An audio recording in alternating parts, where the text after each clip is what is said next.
eu gostaria de tratar com vocês logo de início nessa primeira palestra é sobre a origem das teorias. Quando nós tratamos da questão das teorias científicas, nós temos algo muito interessante, que é como, afinal de contas, essas ideias surgem. Como que literalmente as pessoas apresentam, fazem essas propostas. Algumas ideias são praticamente ideias normais, mas tem algumas que são muito estranhas. E nós iremos tratar de algumas dessas ideias que são relativamente estranhas durante esses dias também.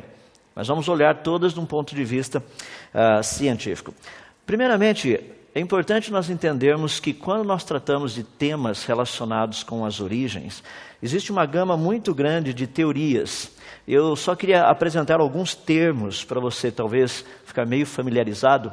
Nós temos naturalismo, nós temos evolucionismo, nós temos darwinismo, seleção natural, neodarwinismo, teoria sintética moderna, teoria do equilíbrio pontuado, evolucionismo teísta, criação especial, criacionismo, criacionismo científico, criacionismo religioso, criacionismo bíblico e design inteligente, para citar apenas alguns. Existem muitos outros. Ou seja, o assunto, quando nós tratamos dessa questão das origens, tem muita coisa presa dentro desse contexto. E geralmente a terminologia é muito desconhecida. As pessoas têm uma noção muito vaga. Por exemplo, a palavra criacionismo ou o termo criacionismo. Normalmente quando nós falamos de criacionismo, imediatamente as pessoas já pensam em coisa religiosa. Já estão pensando assim, Deus criou o mundo, ou a Bíblia, ou sei lá, algum escrito religioso, alguma coisa desse tipo. Mas a palavra criacionismo é uma palavra muito interessante. Esse ismo do final significa praticamente um sistema ou um princípio. É a mesma coisa que nós encontramos, por exemplo, em ateísmo. Ismo, nesse finalzinho. Então esse ismo indica o que significa essa palavra. Ou seja, nessa palavra está incorporado um sistema ou um princípio. A primeira parte, criação, essa é uma parte tranquila, é um ato, um processo por meio do qual algo é trazido à existência. Então nós temos duas palavras juntas, formando um conceito.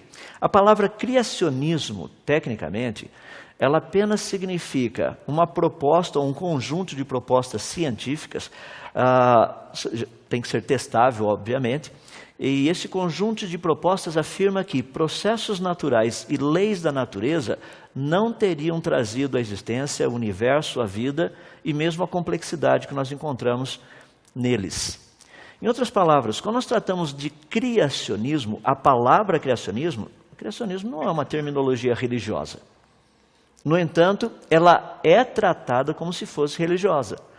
Eu digo isso porque algumas das minhas oportunidades de falar em universidades por aí, eu já fui apresentado em algumas delas como padre ou pastor, porque eu fui falar do criacionismo. Mas a proposta do criacionismo, a proposta em si, não é uma proposta religiosa. Eu não vou entrar em detalhes em toda aquela terminologia, mas eu vou pegar de toda aquela terminologia 3 termos que são muito importantes para que nós entendamos o significado desses termos. O primeiro deles, que é a ideia de criacionismo, está relacionado com 3 possibilidades desse termo. É por isso que nós temos que usar um adjetivo para esclarecer que tipo de criacionismo. Nós temos praticamente o criacionismo científico, nós temos o criacionismo religioso e nós temos o criacionismo bíblico. 3 tipos de criacionismos diferentes. O criacionismo científico, ele preocupa-se apenas com pesquisa científica. Não existe nenhum interesse por parte das pessoas que trabalham no criacionismo científico em tentar provar que Deus existe, ou mesmo tentar provar que Deus criou o mundo, coisas desse tipo. Não é o alvo. Ele trabalha com pesquisas científicas. Existe uma questão muito interessante a respeito disso. À medida que nós desenvolvermos as palestras, eu creio que o ponto irá ficar muito claro. Muitas pessoas falam assim, mas trabalha com pesquisa científica para quê? Para provar que Deus existe? É impossível provar que Deus existe. Obviamente não é esse tipo de pesquisa científica. Então nós vamos procurar entender um pouquinho mais do que significa essa pesquisa científica do criacionismo científico. Mas existe um outro tipo de criacionismo também, que é o criacionismo religioso. Esse criacionismo, ele é temático, são vários deles. Geralmente esses criacionismos são apresentados da seguinte forma: eles procuram explicar por que um determinado Deus ou uma determinada divindade teria trazido à existência o universo e a vida. Essa é a ideia principal dos criacionismos religiosos. No entanto, existe um, que é o criacionismo bíblico, que não é um criacionismo religioso. O criacionismo bíblico, ele é diferente porque ele não é temático, ele é descritivo. Ele simplesmente diz o que o Senhor Deus fez no dia 1, no dia 2, no dia 3, no dia 4. Ele não tenta explicar por que Deus criou o mundo. Não existe isso. Se você tem dúvida, é só ler os 2 primeiros capítulos de Gênesis, você irá perceber que não existe nenhuma menção do porquê as coisas foram criadas. Apenas nos é dito o que foi criado e quando foi criado, em qual ordem as coisas foram criadas. Portanto, existe uma diferença entre o criacionismo científico, religioso e o bíblico. Para deixar um pouquinho mais claro, o criacionismo científico, ele não trabalha com pressuposições ou pressupostos religiosos. Esse é um ponto extremamente importante, porque quando eu digo às pessoas que eu sou criacionista, muita gente já vem direto e pergunta o seguinte: qual a sua religião? Por quê? Não existe uma ideia ainda formada nas mentes das pessoas de qual criacionismo nós estamos tratando. Se eu chego e falo, olha, eu sou criacionista e eu trabalho com o criacionismo científico. As pessoas falam, mas isso existe, criacionismo científico? Em qual seminário você vai? Você não vai em seminário nenhum, nós trabalhamos em laboratório com essas coisas. Então as pessoas têm uma tendência de entender que o criacionismo científico ele não trabalha com pressupostos religiosos, embora ele possua implicações religiosas. Teorias científicas normalmente elas possuem implicações religiosas. Apenas para deixar claro, uma teoria que tem uma implicação religiosa muito grande, muito forte, é a teoria quântica, a física quântica. Quando nós trabalhamos com a física quântica, nós trabalhamos com aquilo que são chamados de níveis de energia. Você tem, por exemplo, um elétron, esse elétron pode ter ou esse nível de energia, um outro nível de energia mais aqui em cima, um outro nível de energia, ou seja, são níveis discretos de energia. Não existe um nível de energia entre esse daqui e aquele ali. O elétron tem essa quantidade de energia ou ele tem aquela quantidade. Aqui no meio não tem nada. Seria mais ou menos como se você pegasse um elétron e você tentasse fazer o elétron dar uns pulos. Então você vai colocando energia no elétron esperando que ele vá subindo devagarzinho. Ele não sobe, ele fica parado no mesmo lugar. Você vai colocando energia, de repente ele faz assim, ó, ele dá um pulo. Isso é a física quântica. Em outras palavras, física quântica trabalha com esses saltos. Qual seria a implicação religiosa dessa teoria? A resposta é simples, é o hinduísmo. O hinduísmo trabalha com castas. Ou você é isso, ou você é isso, ou você é isso, ou você é aquilo, e não existe nada aí no meio. Agora, não é porque a teoria quântica ela possui implicações religiosas que ela não é científica. É isso que nós estamos tratando. O criacionismo científico, ele não trabalha com pressuposições religiosas, trabalha com propostas científicas, estudando leis da natureza, processos naturais. No entanto, ele possui implicações religiosas. No entanto, isso não há nenhum problema. A parte da ciência, existe um bom embasamento científico? Sim. Trabalha com leis, trabalha com processos naturais que a ciência conhece? Sim. Pronto. As implicações religiosas, não é papel da ciência ficar estudando esse tipo de coisa. Já o criacionismo religioso, ele trabalha com pressupostos religiosos, e eu posso afirmar que eles não possuem implicações científicas. Porque eles tentam explicar por que uma determinada divindade criou o mundo, teria criado o ser humano, teria criado a vida e coisas desse jeito. É o tipo de coisa que não é testável. Então os criacionismos religiosos, eles trabalham com pressupostos religiosos, mas não possuem implicações científicas. Já o criacionismo bíblico, ele trabalha com pressupostos religiosos. A existência de Deus, que Deus criou o mundo. A questão da diferença do criacionismo bíblico para o criacionismo religioso é que o criacionismo bíblico, ele possui implicações científicas reais. As pessoas têm um pouco de dificuldade de entender essa parte. Falam assim, não, mas não é possível provar que Deus criou o mundo. Eu falei, exatamente, foi o que eu disse na primeira parte. Ele trabalha com pressupostos religiosos. Não, mas ele possui implicações científicas reais? Claro que sim. Você pega, por exemplo, no relato bíblico, no 3º dia, ali nos é dito que Deus diz o seguinte, ajuntem-se as águas num só lugar e apareça a porção seca. Observe que é singular, não é plural. não são as porções secas. Se fosse as porções secas, você teria vários continentes. Como a Bíblia usa o singular, a porção seca, ela está se referindo a um único continente. Em outras palavras, quando esse planeta foi criado, segundo a Bíblia, ele tinha um único continente. Eu não preciso perguntar para você qual é o nome do continente, porque eu creio que você já estudou isso em ciências. Ou seja, a proposta bíblica, ou seja, o criacionismo bíblico, ele possui implicações científicas reais. Seria possível provar cientificamente que o Deus da Bíblia criou o mundo? Não. Mas todas as afirmações que a Bíblia faz nesse sentido, elas têm implicações científicas, são reais. Portanto, o criacionismo científico, ele baseia-se apenas em evidências lógicas, leis e testes científicos. Já o criacionismo religioso não está relacionado com a ciência. O próprio nome diz, religioso. Mas o criacionismo bíblico, ele não deve ser contra evidências lógicas, a lógica, leis e testes científicos. Então é só para você ter uma noção do quanto existe por trás da terminologia. Imagina se nós fôssemos tratar de cada uma delas ali, eu precisaria praticamente de uma conferência só para tratar dos termos, da terminologia.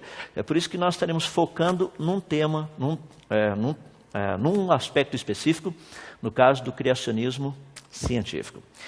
É muito importante que nós pensamos a respeito disso, porque o criacionismo científico, ele oferece uma proposta científica e histórica no que diz respeito às origens. E essa proposta, não somente ela é científica, histórica, mas ela também é relevante. Ou seja, existe uma estrutura. Existe uma estrutura de pensamento, uma estrutura de raciocínio, que é o que nós estaremos estudando durante essa conferência. Agora, afirmar que o criacionismo científico é religião, isso demonstra falta de conhecimento. Então nós precisamos entender um pouquinho mais a respeito disso. Dito essas coisas, vamos parar de pensar um pouquinho a respeito das teorias relacionadas com as origens. Eu não sei quantos de vocês já pararam para pensar, mas, afinal de contas, como tudo começou? Aqui estamos nós, nesse tempo, nesse ano, e atrás, lá atrás. O que aconteceu? Há quanto tempo atrás? Como que as coisas começaram? Qual foi o início de todas as coisas? Quando nós tratamos dessas questões das origens, vocês vão perceber que essas propostas não são propostas novas. Lá na Grécia Antiga, cerca de mais ou menos uns 600 anos antes de Cristo, já haviam discussões acaloradas a respeito dessas duas tendências principais. Tendências que nós chamamos de cosmovisão. Okay? Então, a cosmovisão criacionista e a cosmovisão naturalista. Havia um grupo de pensadores gregos que acreditava que o mundo e a vida teriam surgido espontaneamente. Já havia um outro grupo de pensadores gregos que diziam, não, o universo e a vida não surgiram espontaneamente. Isso daí só pode ter sido criado. Desses dois grupos, é muito interessante você notar alguns dos elementos, ou seja, alguns dos filósofos que participaram dessa discussão. Obviamente, nós estamos falando de séculos, mas a discussão era uma discussão extremamente pertinente. Por exemplo, nós temos Tales de Mileto, que foi um grande filósofo grego, ele viveu cerca de mais ou menos 600 anos antes de Cristo, e o impressionante é que a frase que ele cunhou é usada até hoje dentro da ciência.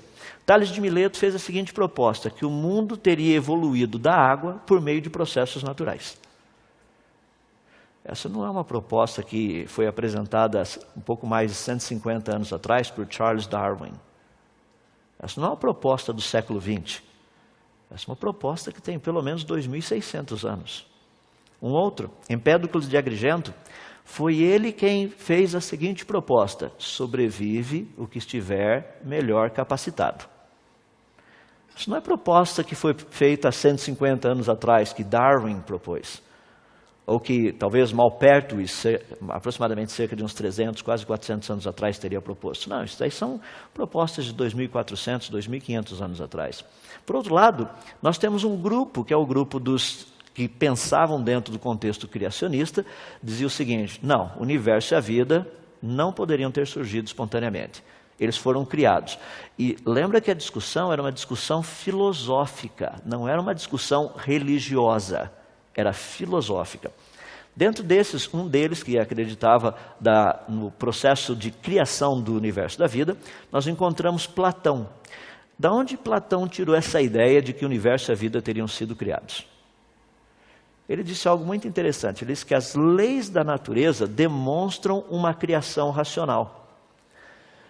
Existe uma lógica muito forte por trás disso que eu gostaria de tentar mostrar para você como funciona. Deixe-me dar um exemplo bem simples. Você está dirigindo o seu carro. Se você virar a direção para o lado direito, o seu carro irá virar para que lado? O lado direito. Por quê? Porque existem leis que regem todo esse mecanismo de direção, forças e etc, coisa e tal, que quando você vira a direção para a direita, o carro irá virar para a direita. Pergunta, o que teria vindo primeiro, as leis ou o carro? A resposta é óbvia, as leis vieram primeiro. O carro foi feito baseado nas leis. Ou seja, o carro não seria a fonte das leis. Esse era o raciocínio de Platão. As leis teriam que existir antes da natureza. A natureza foi criada baseada em leis. É por isso que ela funciona. A natureza não poderia ser a causa da existência das leis. Então nós estamos tratando de uma argumentação muito interessante, outra vez, uns 2.400 anos atrás aproximadamente. Aristóteles também dizia que o universo foi criado segundo um plano racional.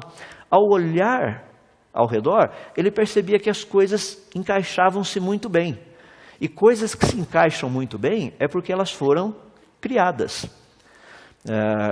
Deixa eu dar um exemplo simples que você poderá entender o raciocínio que Aristóteles teve. Eu vou colocar em termos atuais. Obviamente naquela época eles não tinham parafuso, não como nós temos hoje, tinham umas coisas semelhantes a parafusos naquela época. Mas imagina que eu pedisse a você para consertar um determinado que está quebrado e tem um parafuso e uma porca que você precisaria para colocar ali. Eu lhe desse uma caixa de ferramentas cheias de parafusos e porcas dos mais diferentes tamanhos e, sei lá, dimensões. Eu pedisse para você pegar qualquer duas delas e tentar colocar e arrumar o negócio. Se você pegasse apenas um parafuso e uma porca, sem ter certeza que os dois se encaixam, a coisa funcionaria? Agora, por que uma porca teria exatamente o mesmo diâmetro e a mesma rosca do parafuso? É porque ela foi planejada. Foi esse tipo de raciocínio que Aristóteles teve ao olhar a natureza e contemplar essa sincronia que existe na natureza. Ele chegou a essa conclusão dizendo, o universo só pode ter sido criado. Agora, por que os gregos possuem essas duas áreas de trabalho, o naturalismo e o criacionismo? Porque, no fundo, a filosofia grega, eu estou usando Leucipo, praticamente ele viveu no século V a.C., ele dizia o seguinte, nada acontece casualmente, existe uma razão necessária para tudo. Então os gregos estavam querendo achar qual era a razão primeira da existência de todas as coisas. No fundo eles estavam fazendo a mesma pergunta que nós nos fazemos. Como tudo começou? Como tudo isso teria vindo à existência? Então o que nós temos aqui é uma questão muito interessante de praticamente, pelo menos uns 2.400, 2.500 anos aí de propostas. Gostaria de apenas colocar algo para você pensar. Os naturalistas gregos ou os criacionistas gregos, qual desses dois grupos tinha razão? É muito interessante porque as pessoas chegam e falam assim, não, agora com toda a ciência que nós temos, fica fácil dizer qual dos dois tinha razão. E é por isso que é extremamente importante a gente trabalhar dentro desse congresso que nós estamos fazendo, para você entender e conhecer um pouquinho mais quem ou qual desses dois grupos estava correto. Dentro do contexto do criacionismo histórico, muitas pessoas tem uma perspectiva um tanto quanto que equivocada dos cientistas criacionistas do passado. Eu até costumo, de vez em quando, nas palestras que eu dou em algumas universidades, fazer a pergunta para vocês, alguém poderia citar um nome de um criacionista que você conhece? Um criacionista que tenha sido um grande cientista do passado? E tem algumas pessoas que ficam assim pensando e não vem praticamente ninguém à mente. Para os cristãos vêm nomes bíblicos. Mas eu não estou falando de nomes da Bíblia, estou falando de pessoas do passado, talvez um passado não tão remoto, esses últimos 400, 300, 400 anos, pessoas que estavam envolvidos com a área da ciência e que tinha um posicionamento criacionista. Deixe-me citar apenas alguns nomes para você entender. Nós temos, por exemplo, Francis Bacon. Francis Bacon foi praticamente quem inventou o chamado método científico que é utilizado até hoje. Bacon era criacionista e a razão dele ter criado o método científico era para separar, para poder distinguir aquilo que é real daquilo que é mito. Então ele criou toda uma estrutura de pensamento e raciocínio dentro desse contexto. E é interessante porque Francis Bacon, num dos seus escritos, ele disse o seguinte: eu prefiro crer que todos os livros que tratam de lendas são verdadeiros, ou que essas lendas seriam verdadeiras, do que aceitar que o universo e a vida teriam sido frutos do acaso. Bacon deixou escrito isso como parte do seu posicionamento oficial. Ele era criacionista. A lista seria uma lista bem grande, estou apenas colocando alguns deles. Você pode ver aí Galileu Galilei, Johannes Kepler, que foi o pai da astronomia, Blaise Pascal, inventor do primeiro, digamos assim, computador ou máquina de calcular, William Pitt, que trabalhou muito na área de estatística e economia. Você tem Robert Boyle na parte de química e dinâmica dos gases. Nós temos Isaac Newton, bem conhecido, toda a parte de física clássica e também cálculo diferencial. John Flamsteed, fundador do Observatório de Greenwich, aqueles que ainda marcam as horas do jeito certo, aqui tantas horas, para lá tantas horas, para cá tantas horas. Se você for nos Estados Unidos, obviamente não vai ser o mesmo horário aqui. Se você pegar lá no Japão também não, tudo é relacionado com esse Observatório de Greenwich. Leonhard Euler, ou Euler, como é conhecido aqui no Brasil, o pai das funções, principalmente das funções transcendentais, beta e a gama. Carlos Linné, que praticamente é o pai da taxonomia.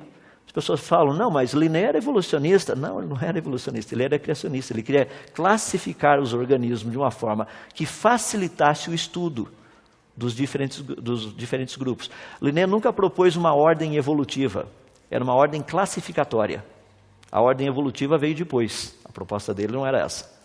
Você tem William Herschel, que trabalhou muito com a parte de astronomia galáctica, e também foi quem descobriu o planeta Urano.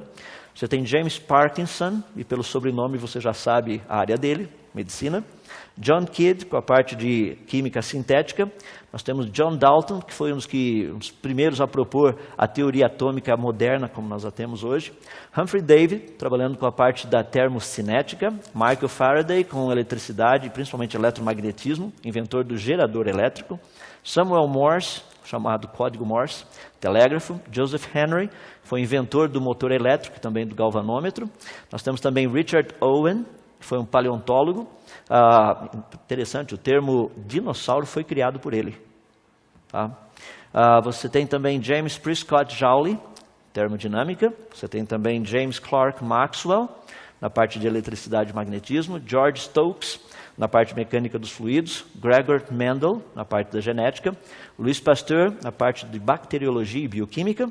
William Thomson, conhecido como Lord Kelvin, a parte de temperatura absoluta, que é bem conhecido. Bernard Riemann, da geometria não euclidiana, e a lista vai. Poderíamos citar muitos deles. Isso dá para você ter uma noção que a quantidade de pessoas relacionadas com a ciência no passado que aceitavam o criacionismo é uma quantidade grande. A pergunta é, por que eles aceitavam? Se você disser que era por influência religiosa, sem dúvida você está errado. Eles aceitavam o posicionamento científico devido à evidência científica. Deixa-me dar um exemplo. Eu vou citar dois exemplos. Um dessa lista que eu dei e um da lista que faz parte, que não está nessa lista, mas alguém muito importante. William Thomson, Lord Kelvin, ele disse o seguinte: uma quantidade imensa de provas contundentes de design inteligente e benevolente encontra-se ao nosso redor. Existe uma quantidade imensa dessas provas. Ou seja, ele era criacionista, aceitava a ideia de que o universo e a vida teriam sido criados, que eles não eram frutos do acaso, por questões científicas. Existe um outro que inclusive recebeu um prêmio Nobel no ano de 1927, Dr. Arthur Compton. Aqueles que estudam física conhecem bastante o efeito Compton. Ele disse o seguinte: para mim, fé começa com a compreensão de que uma inteligência suprema trouxe o universo à existência e criou o homem. Pergunta, de onde ele tirou essa ideia? Ele continua, ele diz o seguinte: não é difícil para mim ter esta fé, pois um universo organizado e inteligente testifica a favor da maior afirmação jamais pronunciada no princípio Deus. Além de aceitar que o universo e a vida haviam sido criados, ele também aceitava que o Deus da Bíblia era o criador de todas essas coisas. Para você ter uma noção geral de tudo isso daí, no ano de 1992, Dr. Henry Margenot, que foi professor por muitos anos da área de física especificamente, ele lançou um livro que eu achei fabuloso. O título do livro é Cosmos, Bios e Theos. É uma compilação. Dr. Margenot foi professor da Universidade de Yale por muitos anos e ele fez uma compilação do pensamento de pelo menos 60 cientistas do século passado, sendo que 24 deles haviam recebido um prêmio Nobel. Agora, a ideia toda do livro era justamente discutir esse questionamento. E é impressionante porque a ênfase que o livro todo dá, num certo sentido, você encontra nessa frase que é espetacular. Ele diz o seguinte: só uma resposta convincente para explicar a enorme complexidade e as leis do universo. Qual seria ela? Qual seria a resposta de 60 cientistas do século XX, 24 dos quais ganharam um prêmio Nobel, receberam um prêmio Nobel? Olha a resposta: a criação por um Deus onisciente e onipotente. Em outras palavras, quando nós tratamos dessa ideia de criacionismo, nós não estamos tratando de questões religiosas. Existe uma quantidade muito grande de evidência que nos leva nessa direção, nos auxilia a pensar desse jeito. Nós temos certas áreas que são áreas intuitivas. Eu, por exemplo, se eu lhe perguntasse, o meu óculos, ele foi criado ou ele surgiu espontaneamente? Eu creio que ninguém iria gastar os próximos 50 anos pesquisando se o meu óculos teria sido criado ou se ele teria surgido espontaneamente. Agora, por que você já quase que imediatamente, naturalmente, espontaneamente, intuitivamente, você diria, seu óculos foi criado? Por quê? É porque você não vê a natureza produzindo óculos. Você não sai por aí e encontra uma árvore de óculos. Você não sai por aí, vai na praia e você percebe lá um pouquinho de areia, esse pouquinho de areia fica lá, daqui a pouco cai um raio, esse pouquinho de areia vira, por exemplo, um pedaço de vidro, e esse pedaço de vidro, à medida que a onda do mar vai e vem, vai pulindo o vidro, vai dando formato no vidro, e daí por alguma razão misteriosa, ferro ali por perto derrete, ele forma certinho em volta do vidro, encaixa tudo direitinho, daí as perninhas por alguma razão vão... Ou seja, você entendeu o espírito da coisa? Esse é o ponto que é importante. Nós olhamos a natureza, nós estudamos a natureza, nós sabemos o que a natureza, por meio das suas leis e dos seus processos naturais, o que a natureza tem condição de fazer e o que ela não tem condição de fazer.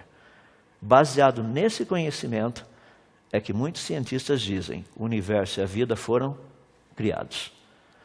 Então, quando nós pensamos em termos dessas teorias todas, essas ideias, vamos parar e pensar um pouquinho no mecanismo de tudo isso. Eu queria dar algumas sugestões para vocês. Por exemplo, quando nós tratamos teorias, nós temos que fazer observações. Eu acabei de mencionar alguns exemplos aí. Você não acha uma árvore de óculos, obviamente, mas você acha árvores de outras coisas. Você tem condição de ver muita coisa interessante. Eu queria usar um exemplo bem prático, que é o seguinte. Imagina que nós quiséssemos estudar a questão da chuva. Formando assim um tempo muito negro de chuva, parece que vai chover bastante. Então nós queremos aprender um pouquinho ali. E você percebe que existe alguns eventos, alguns fenômenos que ocorrem normalmente quando existe chuva. Você percebe que tem um tipo de nuvem específico. Você percebe que algumas vezes tem raios, e quando tem raios tem trovão. Você percebe que à noite, quando está formando aquele tempo de chuva, existem relâmpagos. Mas você percebe algumas vezes também que noites que não tem nuvem nenhuma também tem relâmpago. Daí você vai tentar associar todos esses itens. Dentro da ciência é justamente isso que nós precisamos fazer. Nós precisamos olhar as evidências, olhar os fenômenos, estudar e ver se existe algum tipo de relacionamento entre eles. Quer ver um exemplo que é muito interessante? Eu gosto de colocar isso daí, porque todos nós somos bons cientistas. Você é, eu também, o pessoal que está nos ouvindo também. Olha que interessante. Você chega na sua casa, aquele vaso espetacular que você ganhou de presente, que é caríssimo, está lá no chão em 500 milhões de pedaços, quase atomizado. E você pergunta para o seu filho, que está segurando uma bola de futebol, e pergunta a ele o seguinte: o que aconteceu? A resposta dele é a seguinte: o vaso caiu. Eu quero dizer para vocês que vasos não caem. Vasos são derrubados. Não existe vaso com problema psicológico tendente ao suicídio, eles pulam do lugar onde eles estão e se matam. Ou seja, nós sabemos que certas coisas têm alguma coisa por trás. É isso que a ciência procura fazer. Nós precisamos descobrir o que produz isso, o que teria produzido aquilo. Quando nós juntamos essas ideias todas, daí nós podemos chegar a algumas conclusões. Isso é praticamente o que eu acabei de dizer agora. Nós estabelecemos isso na ciência, trabalhamos com isso, dentro daquilo que é chamado de método científico. Eu vou resumir, para ficar bem fácil, o método científico. Ele primeiro faz observações. Então nós vamos lá e ficamos observando uma determinada coisa. Vemos como que esse negócio, o que acontece ali. Quantas vezes acontece, com qual frequência acontece. E se acontece quando isto está presente e se acontece quando aquilo está presente. Ou se não acontece quando isso está presente, ou se não acontece quando aquilo está presente. Ou se não acontece quando os dois estão presentes. Ou se acontece quando os dois estão presentes. Então, o que nós fazemos? Nós fazemos observações. Depois de observar, nós fazemos aquilo que nós chamamos de hipótese. Tentamos dar uma explicação. Pelo menos uma explicação básica. Essa proposta, no caso a hipótese, ela não necessita ser testável. Nós apenas estamos expressando aquilo que nós achamos. Depois de avaliarmos bem essa hipótese, nós temos que formulá-la de uma maneira que ela se torne uma teoria. Daí sim, como teoria, ela precisa ser testável. Daí nós precisamos lá e fazer um teste, ver se ela funciona ou não.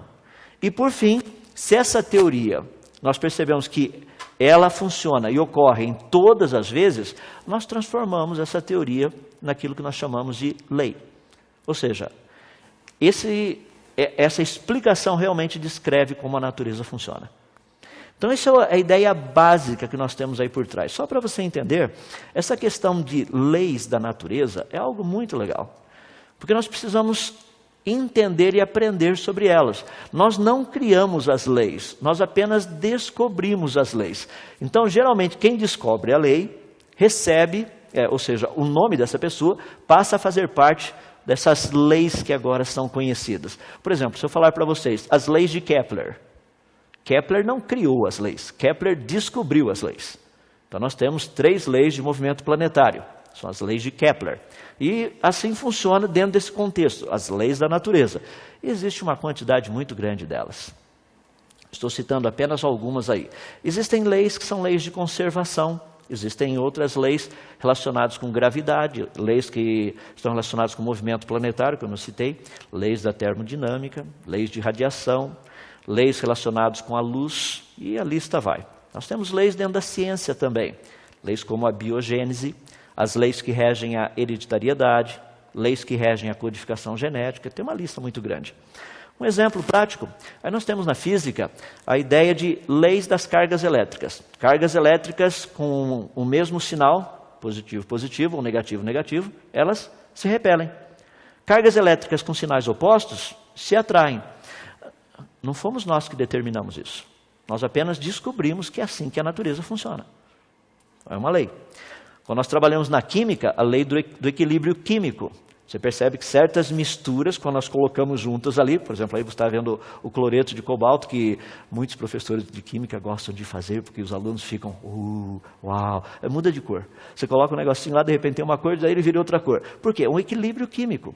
É espetacular. Funciona, funciona. Não fomos nós que determinamos essa lei, nós apenas descobrimos que é assim que a natureza funciona. Quando nós pegamos o exemplo que eu dei para vocês, as leis de Kepler relacionadas com o movimento dos planetas, a órbita dos planetas em volta de um corpo celeste não é uma órbita circular, é uma órbita elíptica. Não fomos nós que criamos essa lei ou essas leis, não, nós apenas as descobrimos. No caso da lei da biogênese, vida gera vida. Essa é uma lei que foi descoberta. Não fomos nós que criamos a lei. Então nós temos uma quantidade muito grande de leis, e a ciência trabalha com essas leis. Nós temos também uma quantidade muito grande de processos naturais. Ou seja, são os processos que a natureza usa para funcionar. Nós temos alguns, por exemplo, combustão, cristalização, centrifugação, eletrólise, oxidação, redução, fossilização, fermentação, e a lista vai. Todos esses processos nós não criamos, nós sabemos que eles existem na natureza, a natureza os utiliza. Em alguns casos nós aprendemos com a natureza e a gente faz igual. Por exemplo, a questão da combustão é algo muito interessante. Nós simplesmente usamos a ideia e agora nós temos condição de usar esse processo natural e aplicar até mesmo aos nossos foguetes.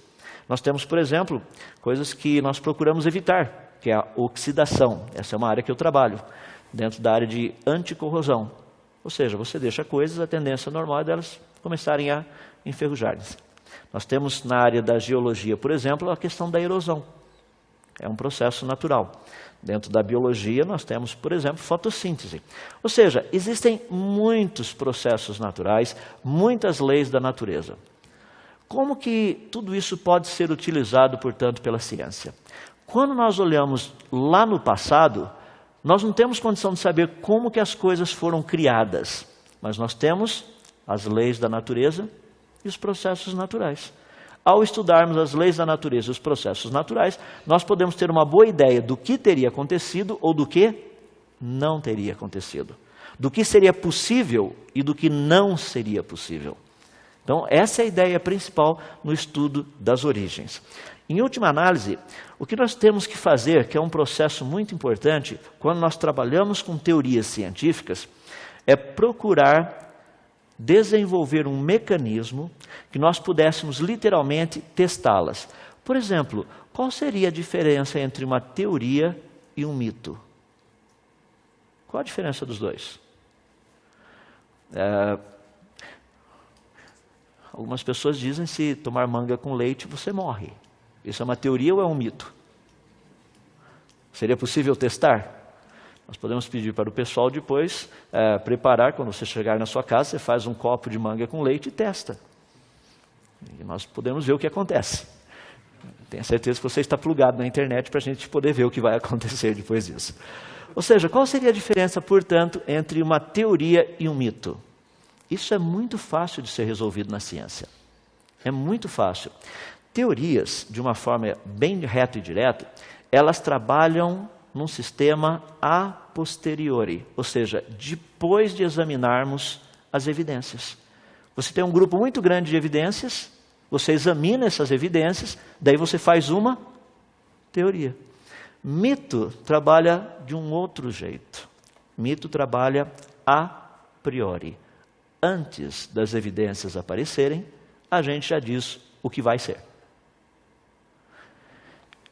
Pare e pense a respeito dessas duas propostas, são propostas bem simples, bem retas e diretas. Quando você pensa em termos de teorias das origens, à medida que formos estudando, gostaria que você mantivesse, ou tivesse em mente, essas duas coisas.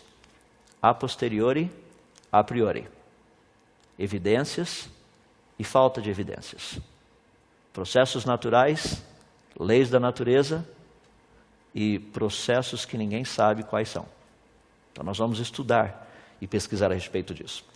Partindo para a questão de como juntar todo esse pacote. Afinal de contas, teorias são criadas, teorias são feitas.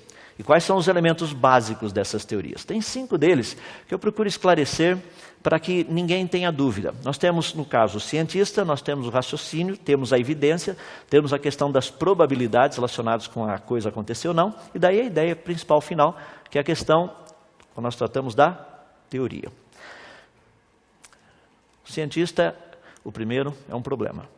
Muitas pessoas têm uma ideia de que cientista é uma pessoa, assim, infalível, está sempre, ou seja, uma pessoa sem pressuposição, sem pressupostos, ela é neutra, e ele é prático, objetivo. Muitas pessoas acham que, inclusive, ele está sempre de avental branco, tem todas essas coisas por aí. Mas, na verdade, a parte da ciência, nós sabemos que os cientistas, Nós somos pessoas normais. Eu sei que muitos não acreditam nessa afirmação, mas nós somos. É que nós temos uma percepção da natureza que a maioria não tem. É por isso que nós vivemos preocupados com as coisas. As pessoas acham que está tudo bem por aí. De vez em quando passa um meteoro por aqui, fica todo mundo assustado. A gente está assustado o tempo todo com isso. Não só quando eles passam. Quando eles também não passam, nós estamos assustados. Ou seja, quando nós tratamos essa questão específica do cientista, nós precisamos entender que cientistas também erram. Teorias, muitas vezes, são refutadas. Nós, muitas vezes, não gostamos disso. Mas essa é a realidade. Estou dando um exemplo bem simples aí, Albert Einstein, mostrando quem é o de verdade e quem é o de brincadeira. O de verdade está de paletó e gravata. O bonequinho que está de, literalmente, com um jaleco branco, esse é só o bonequinho. Ou seja, vamos entender que, quando nós tratamos de ciência, não é porque o cientista disse. Não é assim que funciona. Quando a coisa foi testada, aquela proposta foi testada, daí sim nós podemos ter um conhecimento mais amplo. Temos também o contexto, que é uma parte extremamente importante do raciocínio. Esse é um exemplo que ajuda demais a entender como que muitas vezes o raciocínio, embora sendo lógico, 3 pontinhos. Olha só, Zenão, ou Zeno, como ele é conhecido, foi um grande pensador grego. Ele disse o seguinte: eu consigo provar que você, saindo daqui, você jamais conseguiria chegar, por exemplo, na sua casa. A ideia que ele nos deu foi justamente essa. Imagina que você está no ponto E e você teria que ir até o ponto Z, que é a sua casa. Então vejamos como funciona. Ele diz o seguinte: primeiramente você terá que andar metade desse trajeto. Você fala, sim, daí só fica faltando a outra metade. Daí eu chego em casa. Ele falou, não, ainda não. Porque para você poder atravessar essa metade agora que você tem, primeiro você terá que atravessar a metade dela. Daí irá faltar a outra metade. Daí você fala, mas então é só andar essa outra metade. Daí fala, não, porque para você atravessar essa metade, primeiro você terá que atravessar a metade dela. Você fala, não, mas daí vai faltar só a outra metade. Correto. Mas daí você terá que andar essa metade dessa metade que faltou, faltando a outra metade. Você fala, mas daí é só andar a outra metade. Falo, não, daí você primeiro terá que andar metade dessa metade. Daí irá faltar a outra metade. Você fala, não, mas daí é só andar aquela metade. Mas para andar aquela metade, primeiro você terá que andar a metade daquela metade, irá faltar a outra metade. Você fala, mas daí é só andar aquela metadezinha. Mas para você andar aquela metadezinha, ainda você tem que andar a metadezinha da metadezinha daquela metadezinha. Vai faltar a outra metadezinha. Você fala assim, peraí, eu sempre vou ter que andar uma metade. A pergunta é, seria possível alguém chegar lá se sempre você teria uma metade ainda para ser andado? Independente de quão pequeno for. É o que eu brinco com as pessoas. Imagina que você está num edifício pegando fogo, você tem que saltar desse prédio para o outro. A distância é de 2,90 metros. E você consegue pular 2,89 metros. Eu acho que você não vai cair no outro prédio. Matematicamente eu posso dizer que nós vamos ouvir coisas fabulosas a teu respeito, tudo que você fez na sua vida e coisas assim. Em outras palavras, você teria que percorrer a distância toda para chegar lá. Quando as pessoas olham para esse paradoxo do Zeno, eles dizem o seguinte, rapaz, mas esse é um paradoxo extremamente interessante, porque ele é lógico. Correto. Esse é o ponto que eu gostaria de tratar. O fato dele ser lógico significa que ele está correto? Não. Nem todo raciocínio lógico está correto. O raciocínio é lógico, só não está correto. Tanto é que nós podemos usar a matemática e mostramos claramente, aí você tem uma sequência muito interessante, vai vendo como que funciona as metades, somando uma metade, mais outra metade, mais outra metade. Ou seja, dá para a gente resumir, isso daí é uma série geométrica infinita, ela é convergente. Se você gosta da teoria dos limites e trabalhar com limites, você pode fazer todos os cálculos, mostrando que uma somatória infinita de metades é o número 1, ou seja, é o completo. Essa é uma das áreas que eu gosto, matemática. Tem condição de você somar coisas absurdas por aí. Um número infinito. Como é que você soma um número infinito? É só pegar o primeiro e o último. Aí você fala, mas como que é o primeiro e o último? Por exemplo, entre o número 1 e o número 2 existe um número infinito de números. Mas é possível somar os dois. Se você não entendeu isso, não se preocupa. Raciocínio é algo importante. Nós temos aí, por exemplo, a coluna geológica. Dentro da coluna geológica, a ideia que nos foi passada é que essas camadas de rochas que nós encontramos no solo no planeta Terra seriam camadas que teriam sido produzidas ao longo da história do planeta. O raciocínio é lógico? Sim. A pergunta é, ele está correto? Então, quando nós olhamos um raciocínio como esse, nós percebemos que existem fósseis de troncos de árvores, são fósseis poliestratificados. Eles atravessam várias camadas dessa coluna geológica. Então nós sabemos que, embora o raciocínio seja lógico, ele não está correto. Nós vamos trabalhar um pouco mais com isso lá na frente. Uma outra área que é importante dentro dessa questão de desenvolvermos uma boa teoria está relacionada com a questão das evidências. Por exemplo, suponhamos que eu queira desenvolver um método simples, bem simples, para obter raiz quadrada de alguns números. Raiz quadrada é uma operação matemática. Mais especificamente, raiz quadrada de 4 algarismos. Se você esqueceu o que é raiz quadrada, é só achar um número que multiplicado por ele mesmo dá o valor daquele número que você quer achar a raiz quadrada. Vamos tornar a coisa simples. Raiz quadrada de 100. Que número multiplicado por ele mesmo dá 100? É o 10. 10 vezes 10 dá 100, portanto a raiz quadrada de 100 é 10. Essa é a ideia. Então vamos procurar achar uma metodologia que nos permita ter raiz quadrada, literalmente, de números de 4 algarismos, ou seja, que vão de 1000 até 9.999. Aí você tem um deles, 2025, raiz quadrada é 45. Deixa eu me dar uma dica de como fazer isso. Se você pegar 2025 e dividir bem no meio, você tem 20, tem 25, se você somar os dois dá 45, que é exatamente o valor da raiz quadrada. Esse é um método espetacular. A gente trabalha com isso o tempo todo. Um outro exemplo disso, 3025. Raiz quadrada de 3025 é 55. Se você dividir de novo no meio, você tem 30 com 25, e 30 mais 25 dá 55, que é exatamente o valor da raiz quadrada. E se você acha que só funciona com 5, eu quero mostrar que funciona também com aquilo que não é 5. Raiz quadrada de 9.801 é 99. Se você dividir novamente no meio, você tem 98 mais 1 dá 99, perfeito. Ou seja, existem evidências. Eu poderia dizer para você o seguinte, está aí uma metodologia de você achar raiz quadrada de números que vão de 1000 até 9.999. E daí você sai feliz da vida daqui, e fala assim, que bom, segunda-feira eu vou matar meu professor de matemática porque ele não me ensinou isso. O que ele me ensinou foi um pouquinho diferente dessas coisas. No entanto, se você fizer a sua pesquisa um pouquinho mais aprofundada, você vai descobrir, por exemplo, números como 1024, que a raiz quadrada é 32. Se você usar a metodologia e dividir bem ao meio, você tem 10 mais 24, que daria 34. Só que a raiz quadrada é 32. Você fala, poxa, mas deu perto. Estava indo tão bem. Raiz quadrada de 2500 é 50, só que 25, dividindo em duas partes. 25 mais 0 dá 25. Raiz quadrada de 5.929 é 77. Só que se você somar 59 com 29, dá 88 e não 77. E as pessoas chegam e falam assim, rapaz, o que aconteceu? Estava indo tão bem. A teoria deveria funcionar. A evidência era boa. O problema é que eu peguei apenas 3 números que eu ofereci a vocês, e são os únicos 3 números de 1000 até 9.999 que esse negocinho funciona. Ou seja, seria possível manipular a evidência? A resposta é sim, é possível manipular evidências. Então nós precisamos pegar o maior número de evidências possível. O maior número. Os 2 últimos pontos que eu gostaria de colocar para você pensar, um deles está relacionado com um aspecto muito importante, que é o que nós tratamos da teoria, a teoria do bolo de chocolate. Essa teoria é uma teoria muito interessante. Eu já tenho citado, creio que você já deve ter ouvido. A teoria seria o seguinte, você chega na sua casa hoje à noite e, adivinha o quê? Tem um bolo de chocolate esperando por você lá. Só que quando você saiu não tinha bolo de chocolate. Então como funciona? Primeira parte da teoria, uma teoria, iria sugerir que alguém que sabe fazer bolos de chocolate foi até a despensa, pegou os ingredientes e preparou um bolo de chocolate.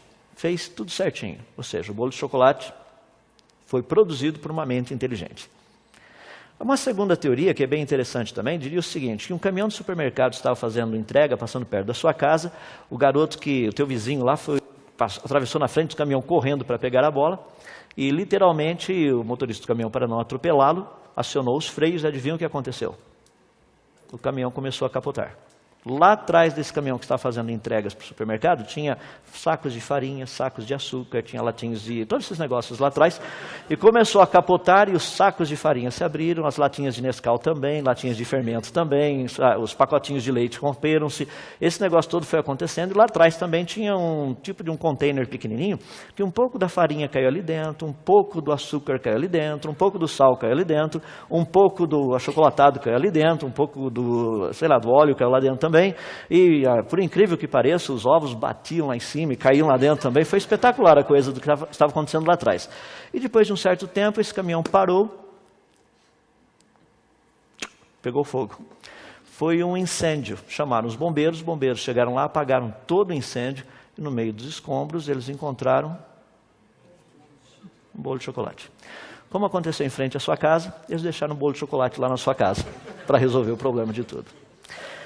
Eu creio que com essa ilustração daria para você entender especificamente o que nós estamos tratando de criacionismo e evolucionismo. É bem fácil a gente perceber a diferença dos dois. O último ponto que eu deixei para vocês, que eu mencionei, está relacionado com a questão da probabilidade. Pergunta: qual a probabilidade de um caminhão capotando, mesmo tendo todos os ingredientes necessários para fazer um bolo de chocolate, fazer um bolo de chocolate? Essa é a parte que os matemáticos entram, estudam e procuram dizer o que seria possível e o que não seria possível. Então eu creio que você tem uma noção aí do que nós estaremos estudando e trabalhando durante as próximas palestras. Muito obrigado.